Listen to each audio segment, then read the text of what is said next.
So ito yung line 1 natin, dito nakakonect yung common ng switch. Itong dalawa guys, splice natin.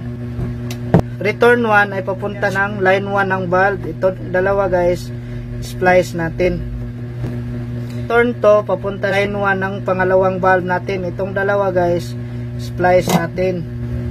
Sa supply natin na line 2, dito nakakonect yung line 2 ng bulb 1 at dito rin nakakonect yung line 2 ng bulb 2. So itong tatlo guys, splice natin. Tape na natin.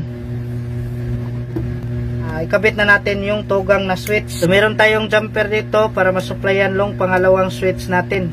So una dito natin sa butas na to ikabit yung common ng switch. Common ng switch dito natin ilagay sa may jumper. Ilagay natin. Ito naman tayo sa return. Ito yung return 1, ito yung return 2. Sa return 1 dito natin i-connect. Kahit saang butas dyan guys, pwede nyo i-connect.